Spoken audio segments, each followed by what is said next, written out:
Blake Harrison's combat boots crunched through the fresh snow on Maple Street in Winnipeg, Manitoba, his heart racing with excitement as he approached the modest two-story house where he'd grown up. This was supposed to be the perfect surprise, coming home 3 days early for Christmas to see his mother's face light up when she realized her son was finally safe on Canadian soil. He'd imagined this moment 1,000 times during sleepless nights in forward operating bases across Afghanistan and Syria.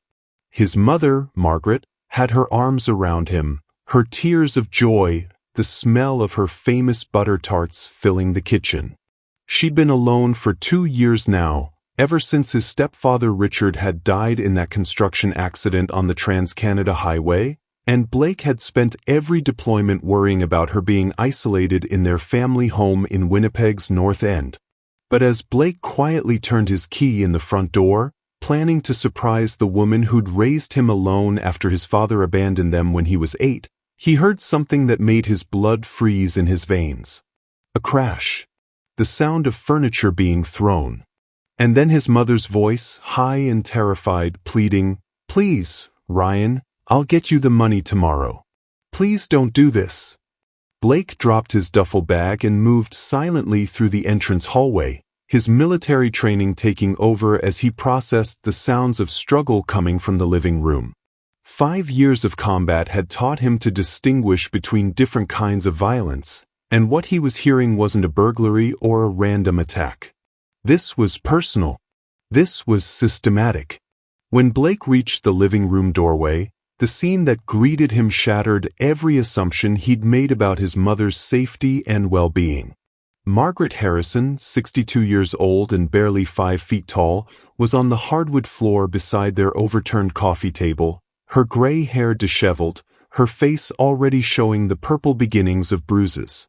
Standing over her with his fist raised was a man Blake didn't recognize, young, maybe late 20s, with a kind of predatory confidence that spoke of violence as a tool rather than an accident. "Please, Ryan," Margaret whispered, cowering on the floor where Blake had once played as a child, where she'd taught him to read, where Christmas mornings had been filled with laughter instead of terror. "I told you I'd get the money. Just give me more time." In that moment, as Blake watched this stranger abuse the woman who'd sacrificed everything to raise him, something fundamental shifted inside his chest. The medals on his dress uniform meant nothing compared to the terror in his mother's eyes. His 5 years of military service had prepared him for many enemies, but not for this one, not for the monster wearing civilian clothes who'd been invited into their home. The joy of homecoming died in Blake's throat, replaced by a cold, calculating rage that would have been familiar to anyone who'd served with him in combat zones. He'd learned to be a protector overseas, but now he was about to discover what it meant to be a protector at home. How it began. Margaret Harrison had been living alone for 2 years since Richard's death, and the isolation was wearing her down. At 62, she was still strong and independent, still working part-time at the Safeway on Portage Avenue. But the Manitoba winters were getting harder to manage alone, and the house was showing signs of where she couldn't fix herself. That's when Ryan Mitchell appeared at her door on a gray October morning, introducing himself as a handyman who specialized in helping seniors. He was charming, competent, and seemed to understand her loneliness.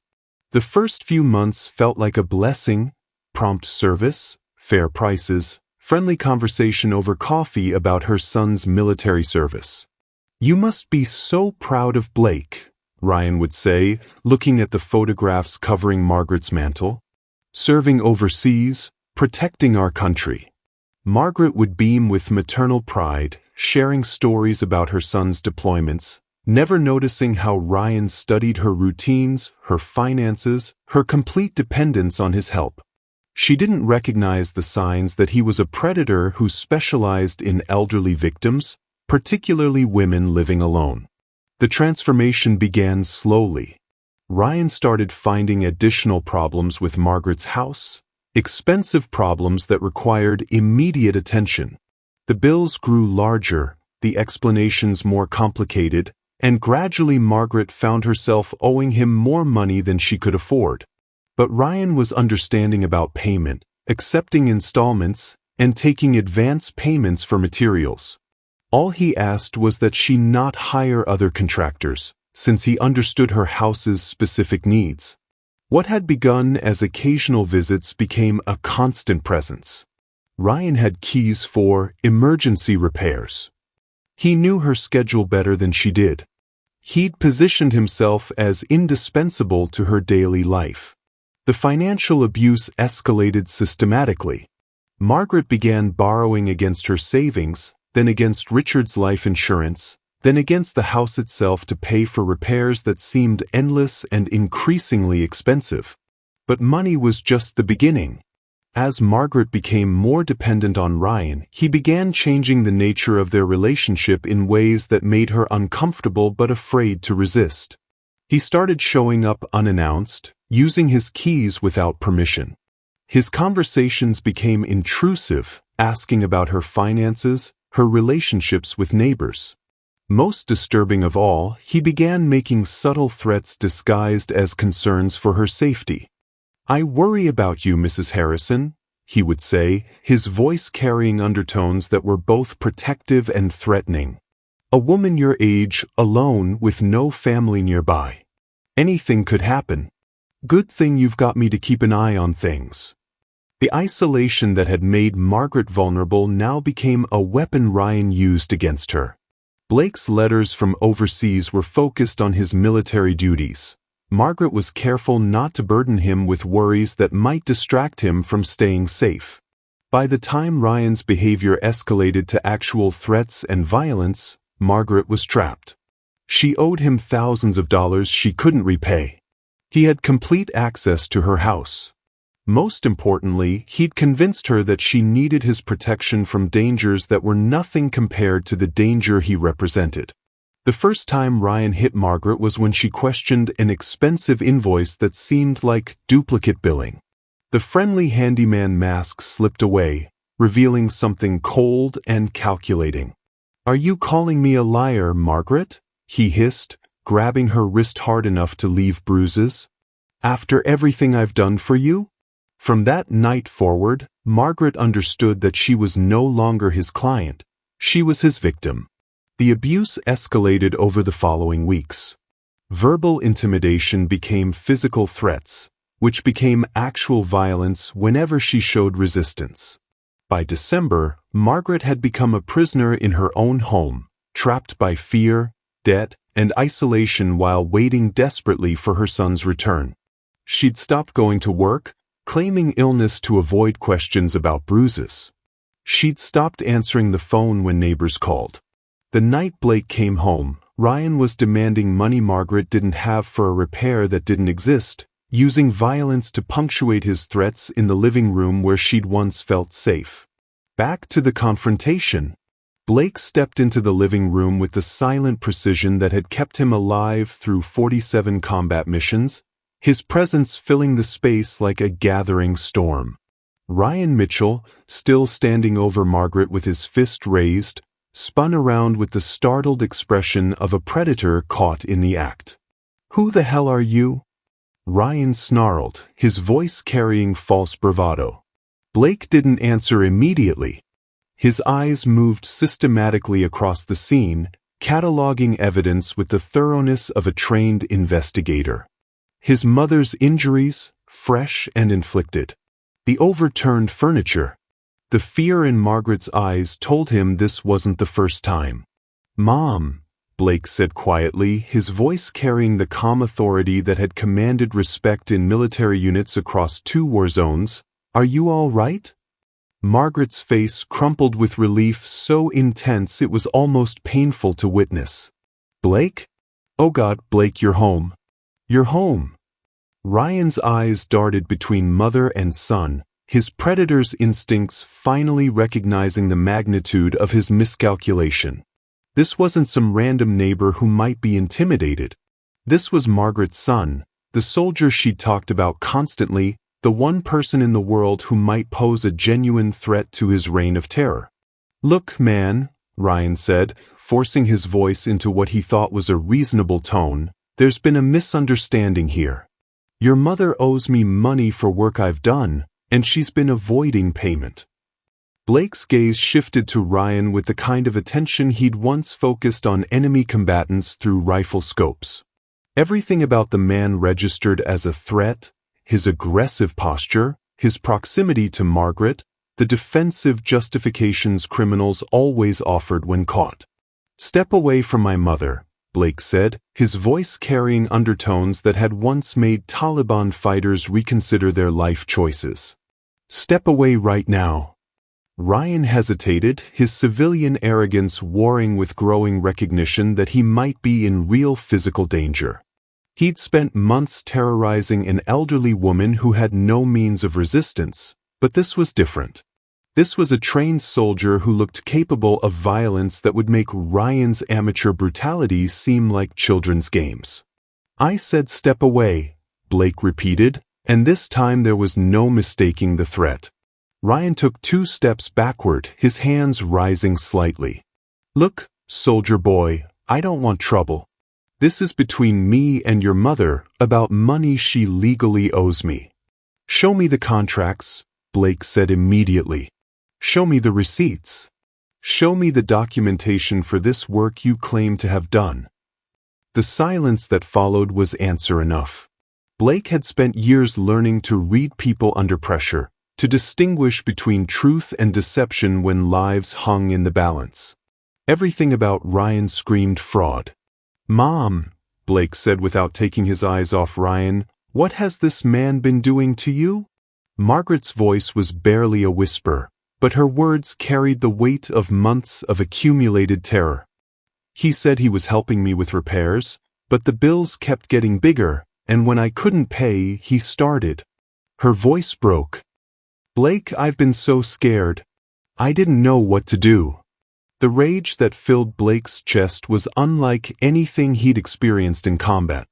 Enemy fire, improvised explosives, and life-threatening situations had never generated the cold, focused fury that now coursed through his veins as he understood what had been happening to his mother while he served overseas. Ryan Mitchell wasn't just a criminal stealing money from an elderly woman. He was a predator who'd been systematically terrorizing Margaret in her own home, using her isolation and vulnerability to transform her life into a nightmare while her son fought to protect strangers in foreign countries. "You've been hitting my mother," Blake said, his voice dropping to the whisper that his fellow soldiers had learned meant someone was about to die. "Now wait just a minute," Ryan said, his voice rising with panic. She's exaggerating. Old people get confused." Blake moved with fluid precision. 2 steps forward, a hand that closed around Ryan's throat with exactly the right pressure to cut off oxygen without causing immediate unconsciousness, and suddenly the predator was pressed against the wall with his feet barely touching the floor. "Let me explain something to you," Blake whispered, his face inches from Ryan's, his voice carrying the calm certainty of someone who'd killed before and would kill again if necessary. "You picked the wrong house. You picked the wrong woman. You picked the wrong family." Ryan's hands clawed at Blake's grip, his face beginning to redden as he struggled to breathe. The confident predator who'd terrorized Margaret for months was revealed as what he'd always been, a coward who could only feel powerful when attacking someone weaker. "Blake," Margaret called out, her voice filled with concern that her son might go too far. "Don't hurt him. Please don't do something that will get you in trouble." Even now, even after months of abuse, Margaret's first instinct was to protect her son from consequences rather than demand justice for herself. It was the response of a mother who'd spent a lifetime putting her child's welfare ahead of her own, and it only fueled Blake's determination to end this threat permanently. But Blake had learned discipline along with violence during his military service. He knew the difference between justice and revenge, between protection and murder. Ryan Mitchell deserved to die for what he'd done to Margaret, but Blake's duty was to protect his mother, not satisfy his rage. "Here's what's going to happen," Blake said, his voice steady despite the fury burning in his chest. "You're going to return every penny you've stolen from my mother. You're going to disappear from her life completely and permanently. And if I ever see you near her again, if I ever hear that you've contacted her or threatened her or even thought about her, I'm going to hunt you down and finish what we started here tonight." Ryan nodded frantically, his face now purple from lack of oxygen, his predator's arrogance completely broken by fear. "And just so we're clear," Blake continued, "I've spent 5 years learning how to kill people efficiently and without leaving evidence. I've been trained by the best military instructors in the world, and I've used that training in actual combat situations. Hurting you wouldn't be a crime of passion, it would be a military operation, planned and executed with professional precision." Blake released his grip, allowing Ryan to collapse to the floor, gasping and coughing. The transformation was complete. The confident predator had become a terrified victim, understanding for the first time what it felt like to be helpless and afraid. "Get out," Blake said simply. "Get out of my mother's house and don't ever come back." Ryan stumbled toward the door, his legs unsteady, his breathing labored, his mind probably already calculating how quickly he could disappear from Winnipeg before Margaret's son decided that mercy was a luxury he couldn't afford.